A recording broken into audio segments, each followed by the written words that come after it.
to another edition of Wrestle This with me, the Chad, and the man over here, Double D Dennis Deline. Today what we're going to talk about is some classic wrestling history here in Kingston, Ontario, Canada, at the Memorial Centre. Hey. Oh, gee, sorry, Chad. I was just reading about the card and stuff. I don't really remember. I was 7 years old. I know. Yeah, I hate you. Yeah, Damn kids. You're stupid electronics. Yeah. Anyways, like we said, we were actually at the same card on August 13th, 1992. It was a Thursday. It was warm, perfect night for wrestling. And there was a bit of a slight difference. Dennis is a little younger than I am. I was in college, he was in preschool. It was a little different. He went with his dad, I went with my ex-wife. True story. True story. I mean, it is what it is. She amazingly got us tickets at like 7 o'clock in the morning, and I got to sit front row to watch a great main event with Papa Shango and the Ultimate Warrior. A great main event. Well, no. But I mean, for back then it was a big deal. Yeah. You go back to wrestling. Why don't we run down for you as a kid? It was awesome. Huge, yeah, right? it was so cool to see, especially Undertaker. Oh my God, have another beer. For me, it was so cool to see the Ultimate Warrior and like the Undertaker. Because again, I was 7 years old. I was exactly. I remember being scared. Yeah, definitely. And my dad with Papa Shango. That too, and my dad being like, don't worry, it's just a show, yeah. blah, blah, blah, kind of thing.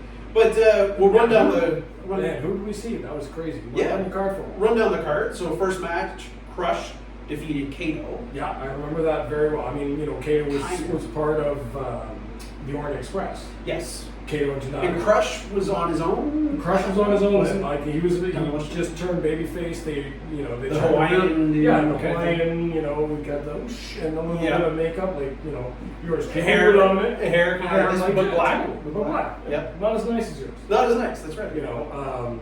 Kato lost. Yes, that's about it. Virgil defeated Skinner. Yeah. And I mean, Skinner was, again, enhancement talent. Do you want to hear an interesting fact Sure. about Skinner? He played Doink. He was the second guy to play Doink. Matt Bourne played him at first, and then the company released him over XYZ. Yeah. And the second Doink, when he came back as like the zany, kind of crazy clown, that was Skinner. And then he went on to Brooklyn Brawl. He ended up... Really? Yeah, he played Doink at one point. It's in the history books, bud. Oh, okay. Google something. Yeah. Virgil defeated Skinner probably by clothesline. No. His move was like a boxing punch. Really? Or the $1 Million Dream. Interesting. Just steal that from Ted DiBiase. Right. Who did wrestle twice in that card. Actually. Right. He did actually. So leading into that, Legion of Doom, Animal and Hawk defeated the Genius and the Beverly Brothers, basically, with Paul Ellering. Yeah. I remember that. Me too. Legion of Doom was by far the biggest people I've seen. Up until later with the natural disasters, but as in jacked, muscle. Oh God! They were huge. Don't get me wrong. Ultimate Warrior was big, but Animal was huge. Oh yeah. And to watch those guys move was amazing. But he was a powerlifter. He was. They put on an excellent match. Doomsday Device, Beverly's are belly up, and the Genius goes home. Yeah. And rest in peace, Genius. Actually, yes, just passed away. Tatanka defeated Rick Martel. Oh man, that was actually. It's funny. That's one of the matches where my ex-wife we watched a lot of wrestling back in the '90s, obviously. No way. And it was the first time she was up close personal with these guys, and then Tatanka came around and apparently hadn't shaven that day. His legs, legs, arms were super hairy. His chest was getting hairy, and she was like, "Oh my God," and it's just interesting to see them that up close and being able to actually see what you don't see on TV. And he probably just didn't have a razor on the tour that day or whatever. And in those days, they traveled in cars of 4 or 5. Yeah. 3 or 4 of them in a room. It was just, things were a lot different back then. So, yeah. but it was interesting. I don't remember that match really. Like, I It was honestly, it was a lot on the outside. Yeah. I only say that because they spent a lot of time in front of us. in close. Huh. So, again, Tatanka over the model. Yep. Got back to Yeah. back here in Mountain Grove. Just spraying arrogance. Just spraying arrogance. Yeah. WWF Tag Team Title match. Natural disasters, Earthquake and Typhoon defeated Money Inc. Yeah. Ted DiBiase and That was a good. I mean, I remember this one pretty was an well. adequate match. Don't get me wrong. Yeah. I remember they threw DiBiase around a lot. Like, Oh, he yeah, went over the totally. ropes. Like he was bumping all over the Yeah, place. and he was. I mean, back in the day, DiBiase was a bump machine. I think that's really what He was, led yeah. to him getting his neck problems. You know, probably. for sure. Guaranteed. You know, so I remember just being in awe of how huge those guys were, like Earthquake and Typhoon. Yeah, They're just and Typhoon massive. was massive. Oh god, yeah. It was kind of funny because you see a couple of them actually out of character a little bit in that match too, because when they Really? both when Typhoon splashed both DiBiase and IRS in the corner, DiBiase laughed at Really? Typhoon. Yeah, he did. Wow. So it was kind of funny to see them break kayfabe there a little bit. Yeah. But just again, it was interesting. It was just nice to see that. Obviously, they're having a good match, Yeah. having a good time. They were probably friends. No, totally, for sure. I mean, back in the day, it was really kept under the Yeah. deck, right? So it was just nice to see. Nice to Yeah. Okay, and then the one I remember pretty well also, The Undertaker defeated Ted DiBiase.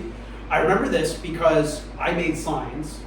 I love signs, Yes. as everybody knows, and as much as I love being movies. And I made a sign that said The Undertaker versus Jake Roberts, and Jake Roberts wasn't there. see. No. So did Jake Roberts just no-show the event, probably due to rehab or drugs or whatever? And they said to DiBiase, "Yo, you're going out again against Undertaker. I know, it was kind Just of take funny it." because I was, again, it was scheduled to be Jake Roberts. Right. And, seeing Ted DiBiase come out again, I was like, oh my goodness. But I mean, again, a bump machine. Yeah. Like, And whatever. just the take a other- tombstone and Yeah, and I mean, call it. at one point he clotheslined the Undertaker over the top rope. Yeah. I remember sitting in the front row, and I swore like he was legitimately going to kick me in the face. Really? Because he came. Wow. Oh my! I mean, Yeah. he's 6'10", 6'11". Yeah. Huge. And him just coming over the ropes and me being right in the front row, 6 feet. It was just too much. Wow. So Interesting. But it was a that was a good match. It was one of my. Yeah. It was actually my second highlight of the night over Legion of Doom, obviously. Yeah. That was the match of the night for me. For sure. Me too. Like Yeah. they were my favorite tag team. Yeah. So So that's like the memory that's burned into my mind the most, is them being like just their entrance, and then when they came out, Oh, yeah. the turnbuckles. Like, oh, it was just and like seeing it within like 15 feet of them coming. did they have entrance music? I don't really Yeah, know. they had did? Yeah. they had the ooh, what a rush. Yeah, I can't remember if the Memorial Center had that capability.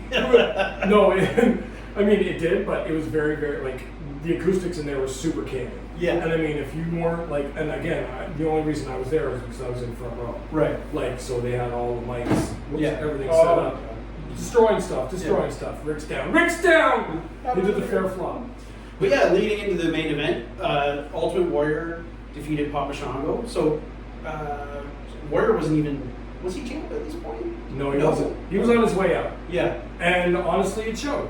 Like Right. seriously, like in retrospect, looking at it back now in '92 is when he left.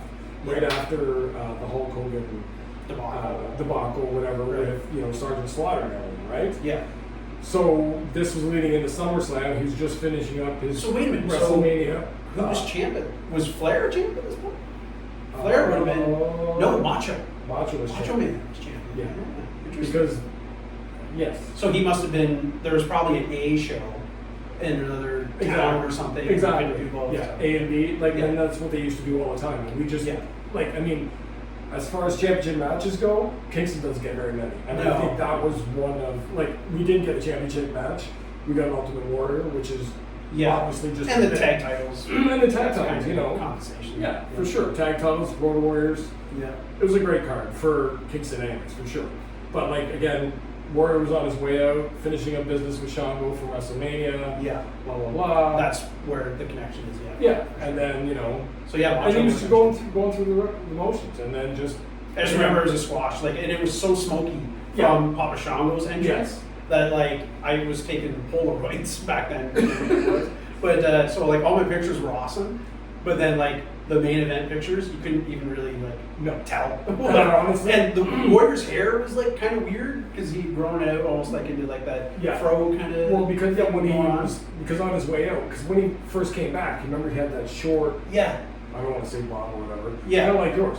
Right. Yeah. And then he started to grow it out as the summer progressed, and then he split. So yeah, I mean, and honestly, the smoke was probably for the Warrior as well. Yeah, he's very standoffish about pictures being taken of him and stuff like that. That's It was right. really hard to deal with back then, so I can see that being Back then? Well, yeah, Always. yeah. But he's gone. Yeah. Rest in peace. Rest in peace.